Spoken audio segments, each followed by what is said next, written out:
భూమి మీద 850 కోట్ల జనాభా ఉంది. బహుశా ఈ సంఖ్య ఇంకా పెరిగి ఉండవచ్చు. అయితే ఇంతవరకు మంచిగా ఉన్నాం. సమస్తము సక్రమంగా జరుగుతుంది. ఏ లోటు మాకు లేదు. నలుగురిలో మాకు ఉన్నత స్థితి ఉంది అని అనుకుని చాలామంది కూడా సంతోషపడుతూ ఉంటారు. అనుకున్నవన్నీ జరిగిపోతున్నాయి.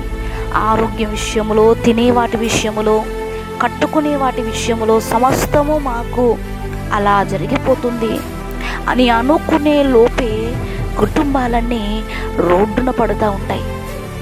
వాడెవడో మనకు తెలియదు, ఇంటి దగ్గరకు వచ్చి వార్నింగ్ ఇస్తాడు. అకస్మాత్తుగా అనారోగ్యం సంభవించి హాస్పిటల్లో చేరిపోతాం, లేకపోతే మంచాన పడిపోతాం. పిల్లలు మంచిగా ఉన్నారు, మంచిగా ఎదుగుతున్నారు, మంచిగా చదివి ఉత్తీర్ణులవుతున్నారు అని మురిసిపోయే లోపే తల్లిదండ్రులకు, కుటుంబానికి వారిని బట్టి ఏదో ఒక సమస్య ఎదురవుతూ ఉంటుంది.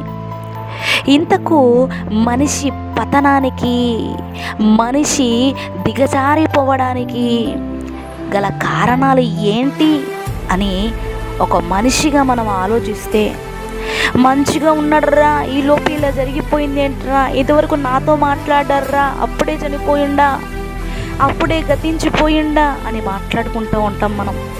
అలా జరగడానికి ముఖ్య కారణాలు ఏంటో తెలుసా? మనిషి పతనానికి గల కారణాలు ఏంటో తెలుసా? మొదటిది గర్వం, రెండవది భయం, మూడవది నిరాశ,